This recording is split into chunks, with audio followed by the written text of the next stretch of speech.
guys, welcome back to another episode here from the Hermitcraft server with a good old goat. Moat, schmoat, poat. I don't know why I said that.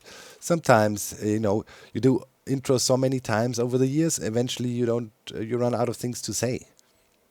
Hey, you run out of things to say. But then you start singing randomly and wonder if you should use this footage for the intro now. And I decide, yes. Alright, so it is a bit of a different intro today. I'm a bit delirious, man. I played too much Minecraft this week. Yesterday, like 12 or 13 hours, I'm thinking, man, what is happening? And then before these days were also intense, lots of stuff, developing on the sides. And then building things was actually not that time consuming, but lots of thinking. Definitely everything looked blocky after this week. When I went out into the real world, trees looked blocky. What doesn't look blocky though is the amazing fan art of this week by Dire Wolf. I love this piece so much. It's been posted a while ago over on the Hermitcraft Reddit, but yeah, I always thought, man, I need to use that as a thumbnail one of these episodes. It's just amazing. And today, I think it fits in nicely. Looking at the background here, right? We got lots of snow. We are just cool and chilling. And yeah, we are surrounded by arrows. That is still, our overarching mission. Eventually, we can hopefully snag some more player data of some of the hermits who never know how this season develops. We will see. We're on the hunt. But yeah, lovely, lovely piece, Direwolf. Thank you so much. Looks super, super, super cool. And it's just another example of all the amazing styles and different interpretations you guys have here in the fan art community, right? It's just, epic stuff. What's also epic is, of course, your continued great support. So yeah, let's keep the streak alive, right? As many likes as possible. Today we're gonna do some crazy stuff. I'm installing an atomic clock. Yeah, don't ask. Just watch. On the way back from my morning round, keeping hermits from actually getting stuff done. A little chit-chat with Ren over there. Then I stopped by the shopping district, check if everything's still working as supposed. And yeah, I'm really thinking the chunk loaders we got, the arrow chunk loaders, they are absolutely restart stable. They broke once, and that actually happened when Egg, aka Iso, Green, and Gem, launched the ender pearls of the firefighters 70,000 chunks away or something. Like, oh my god, it's gonna crash the server, I know it. And when they did it, yep, it surely did. And that broke the chunk loaders, but that's it. The server rarely crashes, so what happens during a crash like that, you never know really, right? So that broke it, but other than that, the one also back there, right, it's the same concept, is also running really, really stable. I'm really happy with that. And yeah, in the meantime, in between episodes, so to speak, which is quite the YouTube Minecraft term, there's horns growing out of Mount Doom, and I did a little bit more of Ice Shield extension here. Picked up on the idea we had together in the comment section, saying, I want to expand the whole ice shield to up to this side of the shore here, and then kind of have partially transitioned ice trees in here.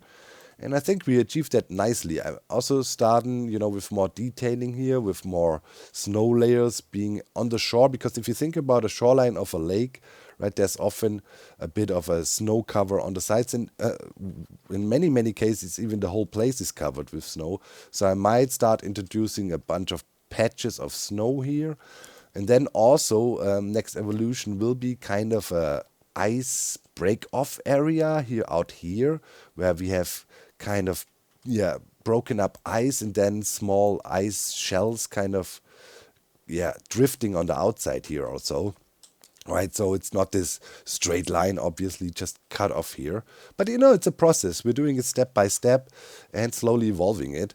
And I'm loving it. I'm really happy to say, like, my most favorite project I ever worked on in all these years in Hermitcraft was probably the season 9 perimeter, right? But this here is definitely, yeah, creeping in on spot 2. I mean, I loved the swamp base of last year too.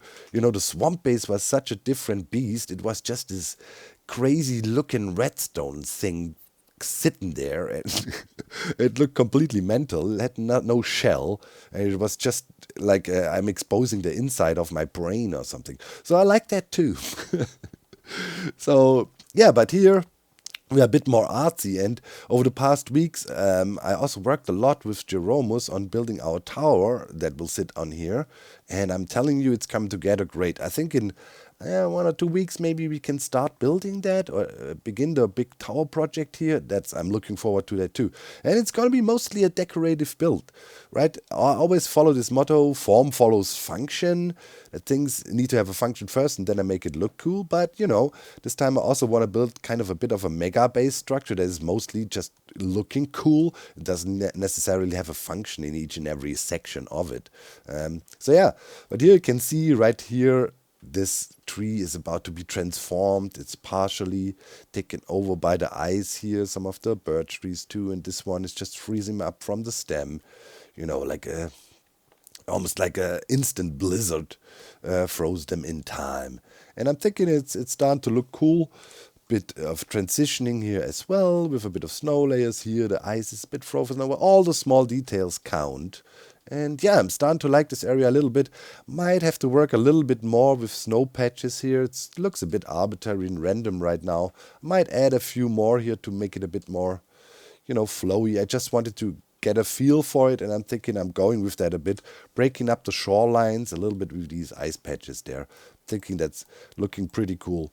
And then, you know, I went a little bit further ahead with some snow layers just around here, and yeah, making the terrain a little bit more interesting at parts. Mostly try to focus around the shoreline here. This guy is still here since forever, and you're still selling Garbo. Come on now. Tell your friends to bring better stuff. Yeah, you know. See, and then I also did a small thing like at many trees. I don't know if this particular one has one, but I hit some more firefly bushes around the place here.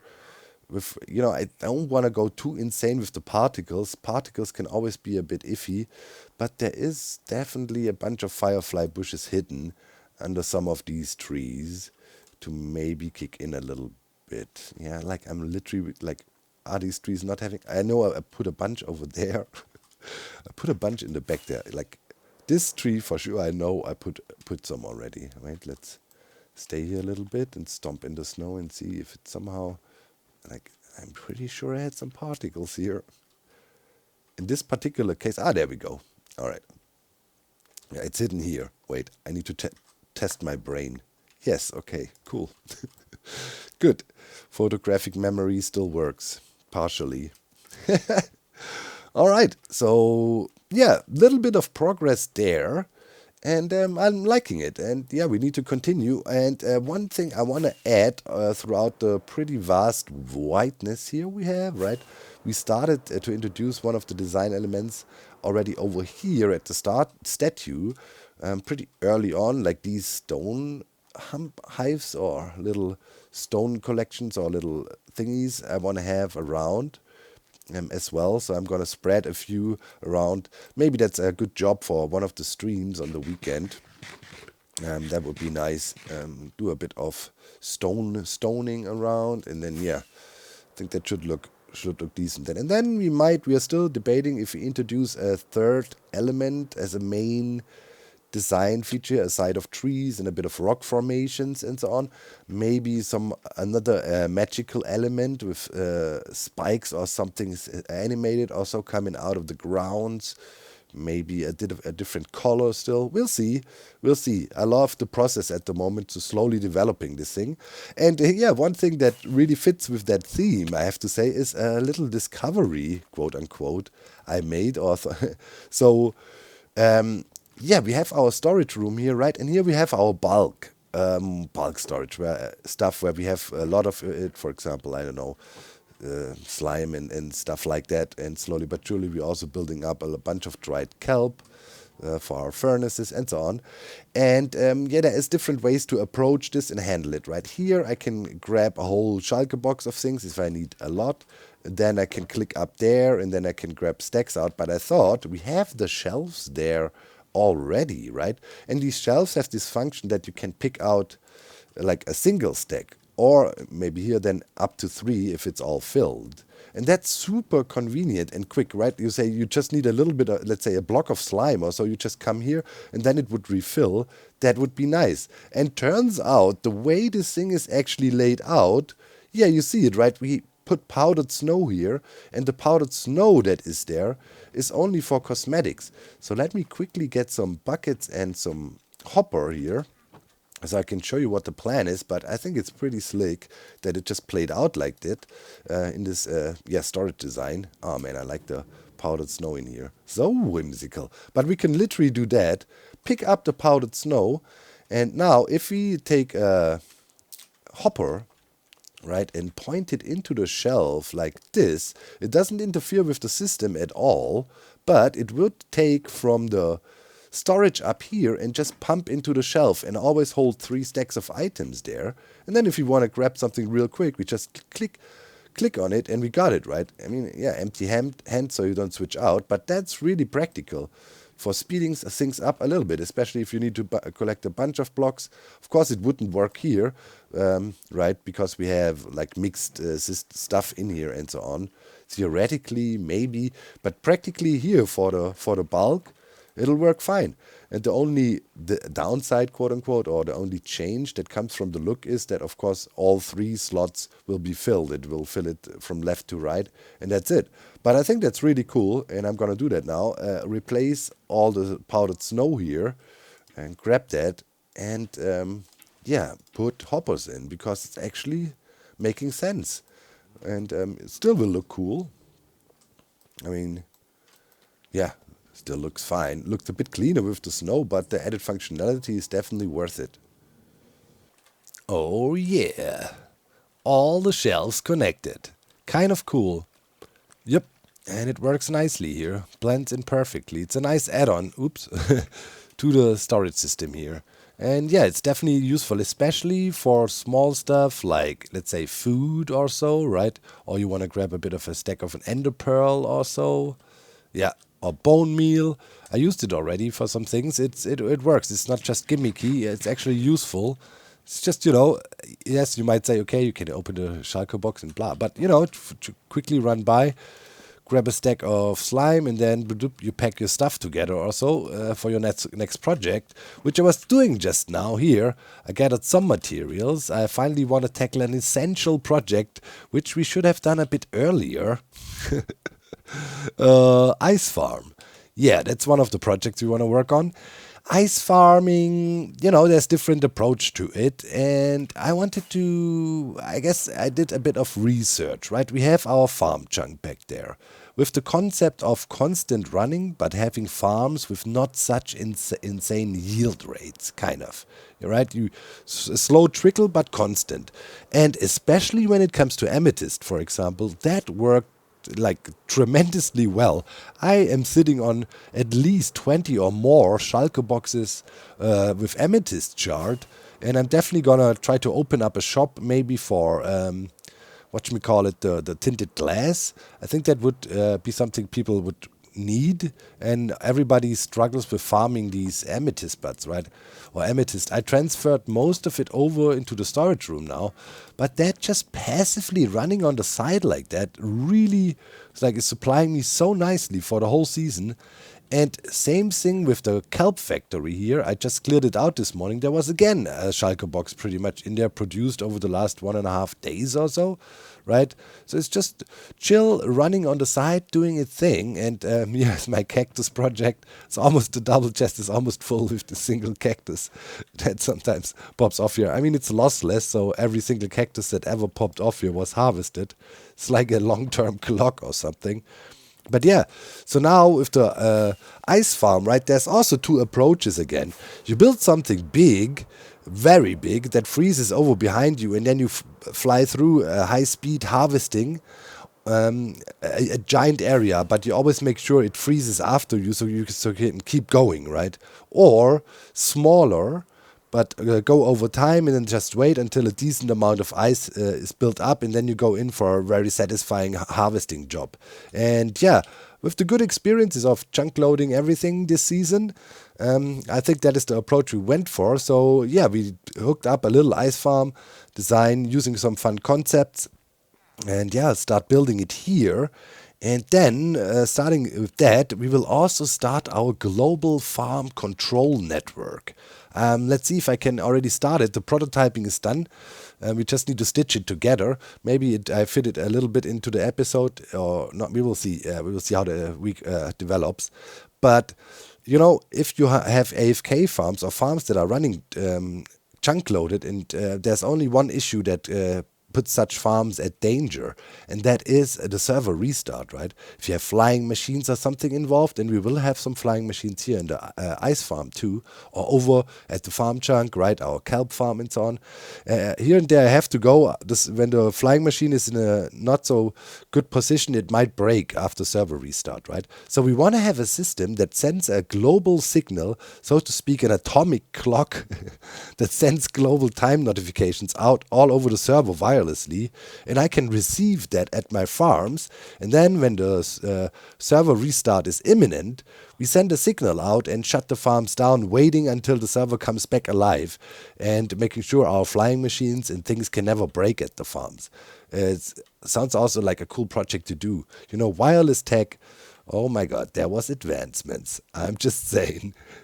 All right, and done for now. Really, am I short one ice block? Oh. Gotta go mine it real quick. So yeah, I prepared an area here. There's some ice still. I was just chopping out. It's a 3x3 chunk area. And yeah, we're gonna let that freeze over, right? And then we're gonna push this giant ice cube downwards. And if we want to harvest our ice, we will have like this giant ice cube right here. We can just go in and mine it out comfortably. That's the only downside, you know. Farming ice is pretty much just putting ice in a more comfortable to mine position, because eventually you will have to chop it. So there's different ways to do it, and I always love to have a giant ice cube and just, you know, go to town at it and chop it out. And yeah, now I had the first layer in. We could have used dirt here too, but I had a bunch of ice still laying about, the last reserves pretty much. And that is the first layer. And once we are done with that, we never have to fill that in again manually. It's just to get it started. But yeah, could have used dirt here or whatever. So let's grab a few water buckets and start flooding everything. And when that is done, we need to add a bunch of flying machines and so on. And yeah, think about cedar blocks, right? If you want to have stuff freezing, you need cedar blocks where stuff can start to freeze actually. And yeah, we want to implement that in a nice way too. And then a cool timer we need to run that thing once a day to push ice blocks down. So yeah, cool stuff to do. And yeah, now, right, we just do this. Go along the side here and I spread the water all across so it refills always when we push down again. All right, I just got a villager here in my detection cell. That is really neat. A detection cell like that works, right? The villager goes to bed and gets out of the bed. You can detect that with observers. And then we have a T flip-flop here. Whenever now he's in bed, if somebody would sleep, he would get out of bed, and then it would trigger the whole machine here and start harvesting the ice we get going on. So that bit should be working. A system like that is pretty cool because, you know, those villagers go to bed before a player can actually sleep.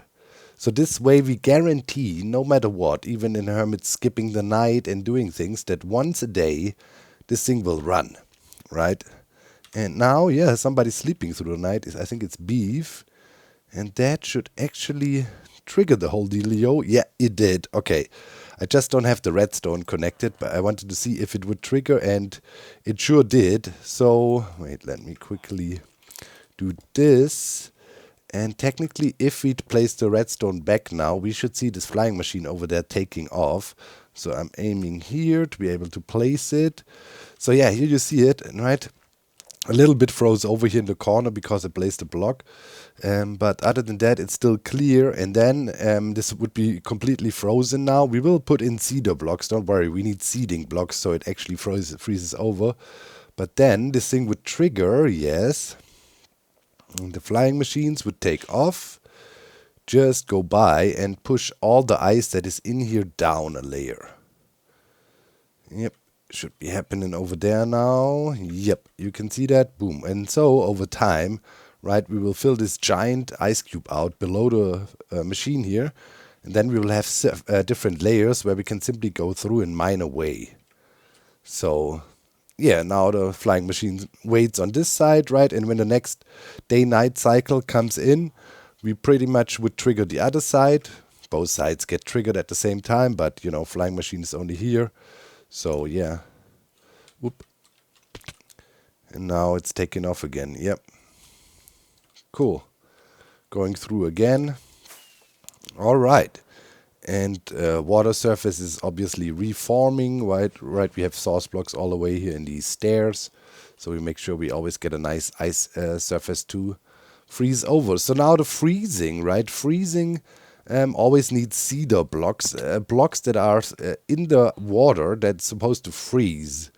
If it just sits like that, it will pretty much never happen. So somehow we need to create blocks in here that entices ice spreading, right? I mean, if we put a scaffolding in here, we should see relatively quick ice forming around it. Does a scaffolding do that actually? Is a waterlogged block? I don't think so. It wouldn't. Yeah, I mean, it needs to be a proper block, solid block. All right. Try out our shulker box here if we can entice some icification around it. Yeah, but you need seeder blocks like that spread out, right? That will help ice form around it, and then it'll spread. Let's see if the shulker box does it. Now I'm interested. It's probably also not really a full block. Technically it should trigger it though. I mean, this random tick, right, might take some time, but normally it should have started already if possible. Okay, then let's grab one of these for a tester. Put it here. That should work for sure. Yeah, instantly see ice forming. Okay. So yeah, we need some sort of solid block in here, and we need to create them in a smart way. And a good way to do it is using Frostwalker, of course, right? So I have these little setups here already prepared. We will have 3 Frostwalker armor stands being shot over here, creating, Frostwalker ice that will slowly thaw away again, but stay here long enough to entice real ice to spawn. And then we have lanes of kind of real ice going through here, and that is the breeding spots for other ice. And then we should, within 10 to 15 minutes, if we are lucky, fill most of this out. So yeah, let me keep on redstoning here a little bit. We just need some simple armor stand bouncers. And yeah, we don't need no complicated redstone wiring here. We will just simply activate it with the flying machine, right?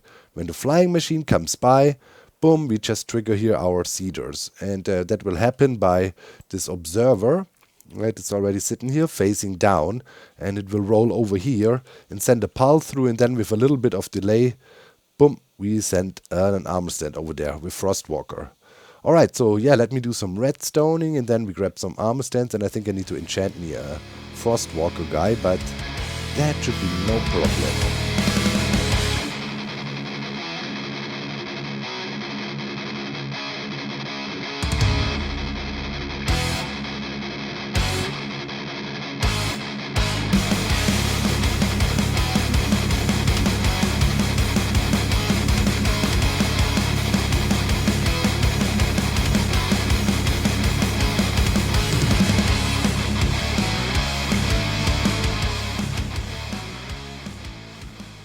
Alright, it is the next morning here on the server.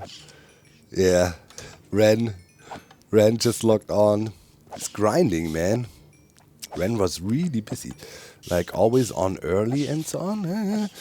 Very good discipline, good discipline. And now, as Beef moved to Portugal and is also back active again, the European faction is growing stronger. Keralis is also grinding like crazy all the time, pumping out great content. Yeah. The Euro grind crew. Normally, yeah, look, Keralis is also on. And yeah, normally Zuma pops on early too. So yeah, we have a faction here. Nice, nice. Okay, yeah, next morning on the server. And yeah, as you saw in the quick time lapse there, right? The ice factory is producing. Chunk loaded by now. So yeah, nothing will break, and it looks like, yeah, that looks good. That looks good. We have ice reached push limit here. See, this ice here is not being pushed down anymore. And yeah, that obviously eventually disturbs the ice formation here, or full block formation, right? So stuff can freeze over. But let's look at our ice cube we produced down here. Look at that. That is actually looking pretty good. I mean, this is a lot of ice. Yeah, and it pushed it out nicely all the way around. So at the moment, the only thing that kind of endangers this farm is the server restart, right? As all of my farms that are running with... Whoa! It just triggered. As all of my farms that are running with flying machines or so, right? While they're chunk loaded, nothing can happen. Yeah, there you can see the mechanic of... yeah, the freezers walking over. And the cool part is, right, we have this pressure plate, I'm saying, trapdoor right there that makes sure this guy can never fall down. So even if the machine is full now and, you know, no ice can be formed because there's no source blocks of water, this cannot break. It will just eventually, you know, pick out the last spots and pieces that maybe froze over or so and push down what it can and make as perfect as a cube as it can right down here. So yeah, the only thing that endangers this machine now to break, and it would not be a bad break. I mean, the worst case scenario is, of course, if these guys here launch, right, and then the flying machine collides with them and something weird happens because of server restart, you know, flying machines get stuck in the middle here, and then this thing triggers, you know, anything can happen with a server restart. So we need to make sure to shut this thing down when the server restart is imminent. And we came up with a cool concept. I call it like an atomic clock for the Hermitcraft server here. Yeah, I will build a thing that times when the server restart is coming in and then sends a wireless signal all over the server. And we will hook it up to our farms here. And if other hermits want to use that service too, we can provide them with a wireless shutdown in case they have AFK farms that can break. So yeah, let's see. Want to work on that today. We have the concepts already. Let's see if we finish the prototype today, but it should be doable. So yeah, but when we have ice created now in our giant cube here, right, we just do this. Like we, let's say, go in about this height, and then, you know, we start clearing. And yeah, you can do the math, right? It is 3 chunks by 3 chunks, so 48 by 48 per layer. And then we can push a push limit of 12 with pistons. So, you know, it's, yeah, a lot of ice. And I will need a lot of ice because there's still one thing that kind of, I think, is a bit, I don't know, unnecessary cost-wise here in Minecraft. It is the blue ice, right? If you want to craft that, it's pretty much 81 normal ice, right? It's always a full crafting in 3x3 to make the packed ice, and then 9 packed ice again to make the blue ice. So it's, yeah, it's a lot. Bad ratio, 4 would be enough, right? In my book, let's say you take 4 normal ice to make the packed, and then 4x4 again. Still expensive, but not insane. But, you know, I guess with this farm here, we can also make sure we have enough ice to make blue ice if need be, and so on. So, you know, this is several shulker boxes, of course, thousands of ice here. And yeah, working fine. The only thing we cannot do is, of course, if you mine out here the top layer, I mean, it's not a big deal, right? If you break out that, some water could flow down. We just have to put the ice back. But yeah, now we have a comfortable way of mining ice, and I guess this is as good as it gets when it comes to ice mining. Unfortunately, right, eventually you will have to silk touch it somehow. I mean, you could further process this maybe and push it into an item stream or so, right? And then you kind of move yourself around via water streams, kind of what we do over at the cobweb farm or so.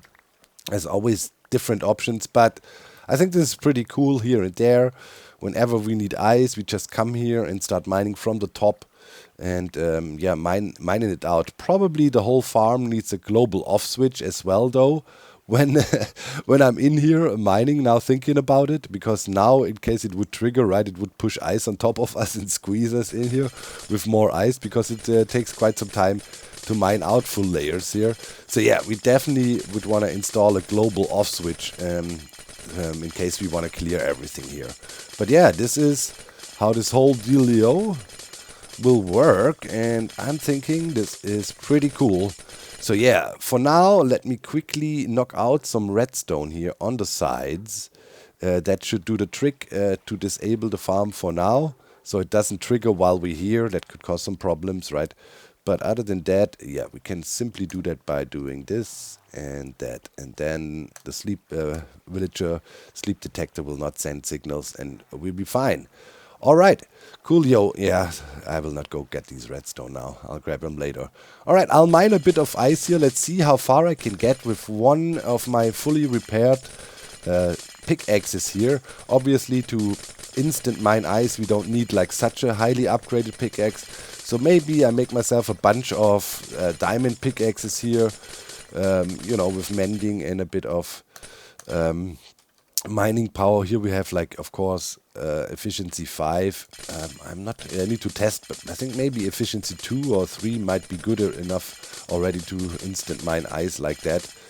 So yeah, I think our ice problems are definitely solved for now. And done. Ha. Okay. Boy, okay, I went through 3.5 netherite pickaxes. And I also broke my pickaxe once, but I was not paying attention. I was talking to Methods on the side. We were working on the atomic clock design, trying out some variations there. So I got a new one now. All good. And yeah, that is all the ice I got. This, that, and all of these.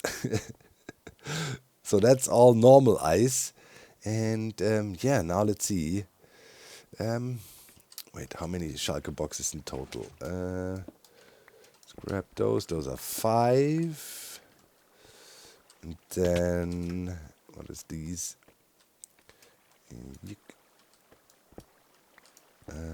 6, 11. Right. Yep, that's 11. And 12 and 3/4 or so. Right, yeah. So this is a full 12 and 3/4 shulker boxes full of ice out of this. Pretty nice. And yeah, there's a bit of loss, right? I maybe dropped some on the ground or whatever, but now we can put the redstone back and have this thing back running and producing again. Yeah, that was nice. Yeah, definitely got to make myself some pickaxes specifically for here. And yeah, maybe roll for a good villager where I can trade them, right? And then we just make tons of them and then we just break them and don't repair them and all. We just need efficiency 3 at least, and of course silk touch on it. That would be ideal. But yeah, it's definitely doable. You can roll that with villagers. Ideally, we could straight up buy them and don't have to, you know, add any enchants or so. That would be the easiest. Yeah, and this is what becomes out of all of these boxes when you condense it to packed ice. Yep. And what you see here in my inventory is all that remains of over 13 shulker boxes full of ice. And when you compact it into blue ice for lousy stacks. So one thing is for certain, right? It was an experiment for now. Like mining for blue ice only makes sense if you go insanely huge scale. So I think for our blue ice needs, right, we will continue going out and mining that in the ice biomes. And yeah, you know, with Nautilus and then mining from underwater, that works pretty well. But I think it's cool. That works well with our lore. That shows blue ice is actually a pretty valuable block. Because what is valuable in Minecraft? Time. Right? So it takes time to mine iron ore, which we used previously for our redstone and the blue ice this time around. Surely it's probably even harder to get. I'm already contemplating some quarry to quarry out a whole ice biome or something. Alright. Oh, our machine just took off. Oh yeah, Mambo took a nap. Nice. Just in time. I spent the afternoon together with Methods, and yeah, we were working on our atomic clock design, quotation marks, and I think we have something really cool now we can use. But in the meantime, right, as this is chunk loaded, this just kept on running, and it looks like we filled up another giant cube of ice already. Yeah. Okay, this thing is working really well. All right. Yep, we're making more ice here. Very nice. Okay, this works more than well, actually. Yep. Yeah, then now all my time will be mining ice or what. But, you know, it's a win. It took about maybe half an hour to mine out the whole thing. And that's all right. And then you have tons of ice right away. I mean, that's definitely doing the trick. But yeah, blue ice will definitely grab from somewhere else. So now, as we have two things that rely on being chunk loaded and have flying machines, it's time to install the atomic clock so we can eventually, you know, control all our farms on a clock. And they restart and stop themselves and everything. But it all starts here with, a hole in the ground. Right here. We have enough space. So this area is chunk loaded. I positioned the chunk loader cleverly so it, carves out this chunk here, this area here. And that is our global atomic clock. And we will install that. And obviously there's no real clock in Minecraft and, but we can get pretty close. So there is a thing that is a, reload detector. That means when the server restarts, we always, can pretty much reset our clock, right? And then measure from that time on, right? When the server is off, and it comes back on, poof, and then we count. And our restart intervals are always the same. Yeah, maybe sometimes here and there Zizuma would take down the server for maintenance or something like that, right? But if that is the case, well, we just, switch off the farms and it's not a problem. But yeah, this thing synchronizes itself pretty much with the server restarts. So that's the whole goal with it. So then we need to somehow count and count down and whatnot, right? And add times and things and then eventually send a signal. That's kind of the goal. And the best thing I found, believe it or not, was a age-old design by El Mango as a good counter or as a long clock. And then we used Myzuma's standard 12-year-old counter, to count stuff. And then we stitched everything together and came up with a pretty decent thing, I'm thinking. So let me install it and then we look at it and see what it does. All right, and here it is. The core of our atomic clock network, so to speak, because it's going to be an actual wireless network. All right, so the idea is, right, every time the server restarts, we start a clock here that runs for approximately 23 hours and 45 minutes or so, right? And then we'll send out a signal to all our farms that are running, shut off now. So first of all, to accomplish that, right, what is the first thing we need? We need something to detect when the server is restarted. So that is a reload detector. There's plenty of designs out there, and we picked one like that, which is pretty cool. Wait, let me open it up on top so you can actually see. So here we have a waterlogged block, right? Here in this case, it's this crate, or copper crate, and then we have right below here sits a skulk sensor, right? And that is tuned to power level 2, so it detects splashing. And on top of that skulk sensor sits a minecart, which is also partially intersected by the waterlogged block on top, the crate. So every time this chunk gets reloaded, aka the server restarts and the chunk loading here will kick in, this detects it, right? Yeah, the splashing will be detected of the minecart sitting there.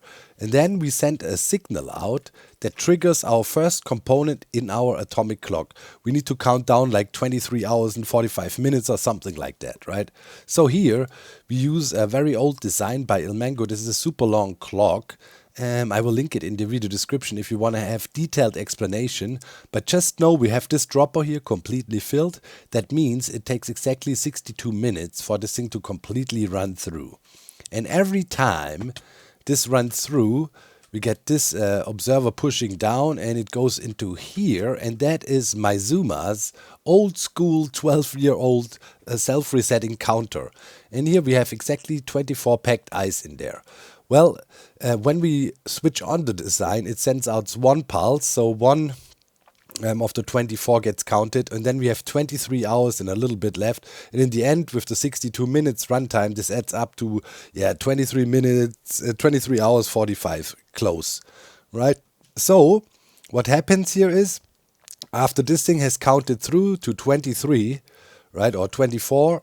Or 23 hours and 45 minutes. This thing will auto reset and push this block back and, shut down Mango's slow counting clock as well. And then when this is shut down, the signal that sends a signal to the farms, will trigger and tell the farms to shut down now. And then it'll wait for 15 minutes. Everything is shut down. Everything here is reset, and then the server does its restart, and we detect the restart of the server, and the whole system starts from the beginning. So yeah, we keep track of when the server restarts, and then we time that exactly to shut down our farms. And this is what we will use to do that. So now another part is, of course, we need to wirelessly transfer the signal. And as you know, in season 10 we used wireless technology invented by To Know To Name and methods, right, where we could send wireless signals all over the server, and we used it for teleportation and all kinds of stuff. And by now, the Hiveman community invested time and improved these designs and made them more compact and more user-friendly and cool. And I have some updated designs to share for wireless connections, and they are really, really cool. So shout-outs to Avalon for compacting To Know To Name's design. And I'm gonna install a transmitter now that makes it possible for us to send out signals into the world, and then we just need to install receivers at our farms, and we're gonna try it out over at the new ice farm, of course. So let me diggy hole, and I'm gonna route the receiver out to this way, our antenna, so to speak. Okay, I'm over here at the ice farm again. A giant blob of ice has formed in the meantime. And here's our receiver now. This is one of the receivers we can install at our farms that will always make sure these farms shut off properly. Oh, interesting. Right now, good to see, right now this farm is disabled. You see, the villager went to bed. If he would get up now, the farm normally would run, but it doesn't, because the receiver tells it, don't run now, server is about to shut down. So this is the original design by To Know To Name, right? And we used that in season 10 for all our wireless redstone transmission, for our TP system, for everything. But it was, a prototype design back then, never really reworked. And by now it's more compacted, slick, and fail-proof, with some improvements. This one is by Avalon here, also member of the tech community. And they made it so... Oh, somebody sleeping through the night, also good to see. Wait a second. Our villager will get up, and now a signal would have been sent, but nothing happens. All right, so now we are safe. This farm cannot break during server restart because it would be shut down. So yeah, that's the receiver.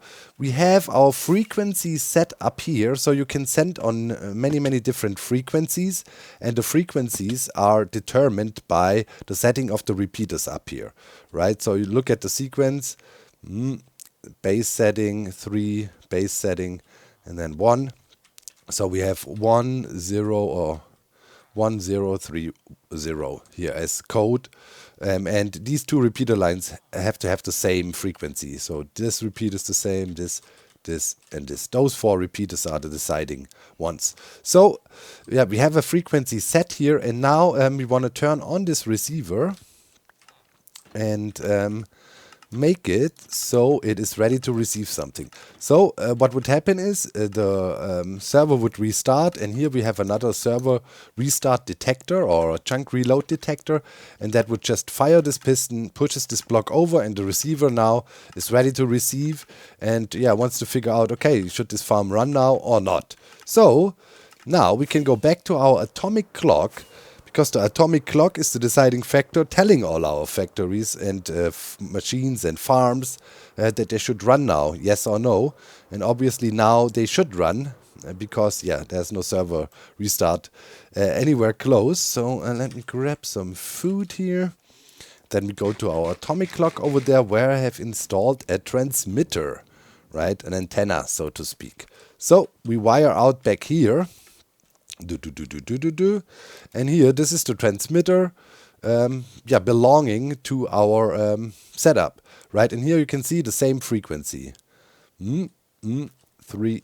So yeah, same frequency as we have over at the receiver. And now, if our atomic clock would be running right now, it's shut off, right? But if it would be running, this redstone would go turn off. So if we turn this off now we're letting the receiver know, hey, good time to run, no danger for a shutdown, do your thing. So if we go back now to our setup, we should see the receiver getting a signal from this transmitter here. Let's see if this actually happens.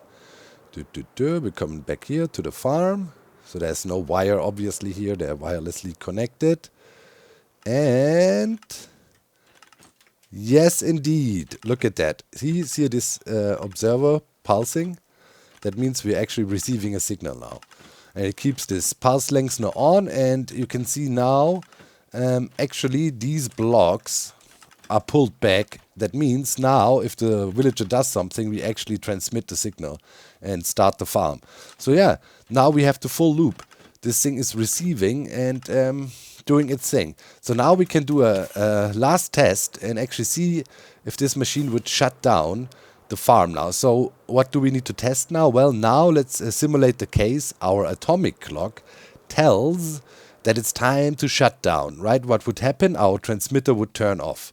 All right, so we go in there and we turn off the transmitter that we just activated. Bloop. We come back down here. So this redstone line, right, would activate again. Clock has run off. Transmitter is shut off. And now what we want to see is a full shutdown of the whole receiver battery over there, right? It will receive no signal anymore and should shut itself completely off. Then only start again when the server restarts. So we will see. Hopefully that worked now, and then we are happy campers after 12 hours plus of Minecrafting today. Man, I'm seeing squares everywhere, man. I sat on the balcony before looking out on the trees, and it's like, they look very Minecrafty. All right, look at that. It happened. Yes, see, this thing is fully powered. We have no more output here, no more signal. The redstone block is pushed back. Perfect. That means this thing triggered and shut off the whole system. And the 2 blocks here are pushed out again. That means whatever the villager does, nothing happens to the farm. It's shut off. It worked. Perfect. And now, technically, we don't need to do anything. It's pretty late on a Thursday evening. Now I just have to wait for Friday morning when I will come back here. And then we will see if Friday morning, when a server restart happened, everything is running then. So this should be running then Friday morning, and obviously our atomic clock, because right, we have these chunk reload detectors, we have chunk loaders here, so when the server comes back up, the chunks will start loading up, and then, you know, the chunk reload detectors detect that, and then they switch on the atomic clock and all the transmission systems. So yeah, that's that. My God. Oh, that was something. We had some issues with the design, and then we needed to do some troubleshooting, called in to to name to look at things, and then we eventually figured it out. Yeah, but I think we are good now. Deciding factor here is as well, we are synchronizing daylight sensors, right? This is how this whole wireless technology even works. So this daylight sensor here, which is the transmitter one, also needs access to light, to skylight. Same over there with our receiver. There's a daylight sensor in there too, and that needs daylight access. Yeah, and yeah, that's it. That's how we run here, and yeah, we're good. So now, let me double check if our atomic clock is also fully reset, and then we can just wait until tomorrow morning and hope everything starts here magically by itself. If not, then we have to look into another chunk reload detector, but I'm thinking this design we found somewhere, I don't even know where, somebody suggested it in the hive mind. It's like, hey, let's try this. This should be a reliable chunk reload detector, and if it works, it's a really nice and compact design. There's one with armor stands too. So yeah, cool. Yes. All right. Haha. It is the next morning, and I just logged on to check, and the clock is running. Oh, baby. Yoo-hoo. That is awesome. Okay, let's check. Yes. Slow trickle is happening. Very good, very good. There's a 7.5 tick clock, by the way, going on down there, and that makes the trickery that these blocks so slowly, super slowly trickle up. See here. Eventually, one block will go up. Oh, there we go. Another one out. So very slowly. This is how this clock works, right? And yeah, it's ticking. And it already sent a pulse in here. Yes. Okay, yeah, that's right. We're about, I mean, I'm thinking about 45-ish minutes after the server restart or something like that.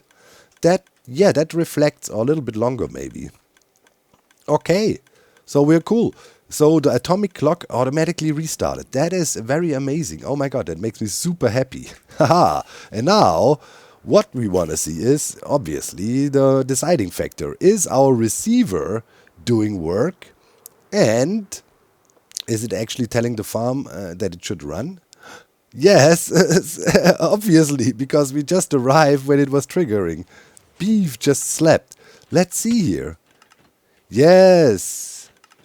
Beautiful. Beautiful. Oh, a bit of snow happened. Maybe I need to put some... Can something be triggered from this snow? No. Alright, this is all good. I don't think nothing can happen here. Yeah, snow. It actually snows here. You need to consider that when building redstone. Ah, there come the freezers. Alright. Perfect. Yeah, all good. Here, the receiver is getting a signal. That means our transmitter is telling the farms, you do your thing. And yeah, it's started itself up again here with the chunk reload detector. And yeah, now will shut itself off as soon as the atomic clock doesn't send a signal for a bit and tells it to shut off. That is just brilliant. It works. Okay, now we have a global timing system wirelessly transmitting information all over the server. What more can you ask for? That these words in Minecraft fit together is kind of weird, man, but yeah, we actually did it. Nice. And now, with these setups, you know, super easy restart. Had no problem last year. Everything was tricky, right? Getting the things to restart probably and run and whatnot. And now it's just, whoop, came back up and is ready to go. Awesome. And I like it that it does this little tick-tock, tick-tock, tick-tock, tick-tock, like a proper clock. Or a proper watch. Alright, I'll have to pretty this up a little bit. But we can do that another time. I might have to go down there for a while, so I'll leave it open to check on it. But it should be working good. Don't foresee any issues with this. Famous last words. What could go wrong? You know, one server restart by Zizuma because he has to do some maintenance could definitely get us in trouble. So, yeah. But I'm thinking I might be able to think of a safety system. Maybe we can double check if a server restart happens too early or so. Send an emergency signal. Yeah. We will see. I mean, we would be really, really unlucky if we actually break something now. All right. I'm pretty pleased with what I was not so pleased is, oh yeah, you can see it behind me. We got new banners, but we have no trophy. Yeah, obviously the grand finale of the Hermitcraft Nautilus race did happen. And it was the biggest disaster ever. So first of all, I constantly thought it was this Tuesday. Well, I was 100% sure. But turns out it was Monday.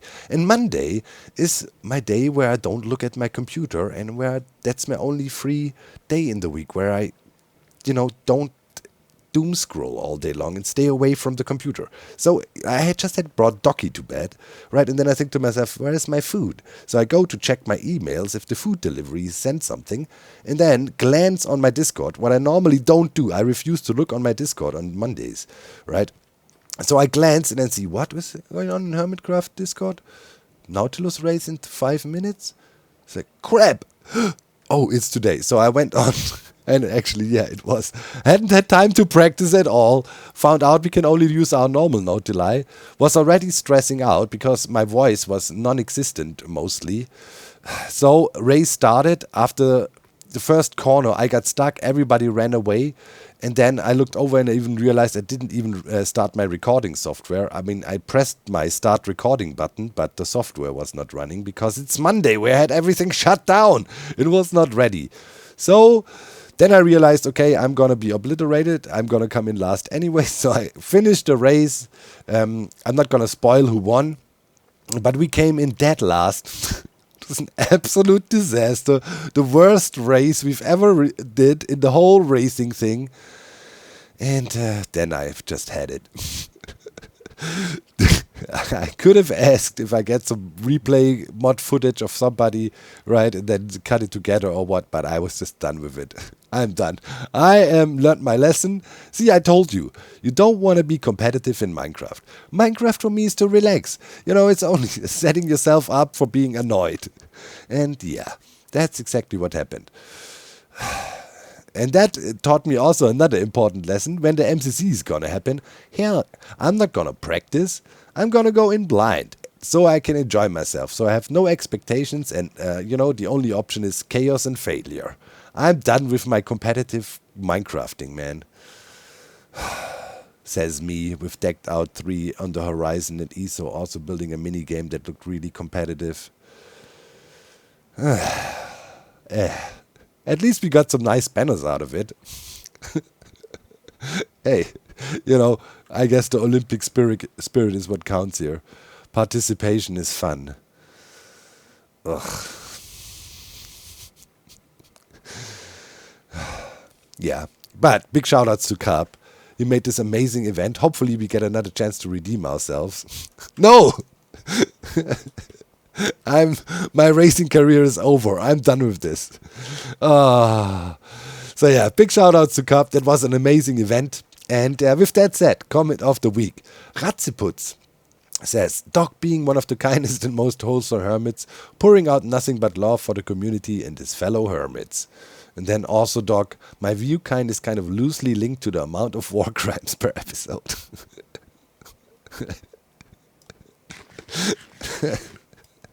I don't know if that is necessarily related. It's mostly related of how many hermits release their episodes at the exact same time or within an hour around it. And yeah, if that happens, there's only hoping and praying, right? So yeah, thank you for your support, guys. Check out the others for some absolutely crazy racing footage. Oh man. Oh. I see you next time. Bye, guys.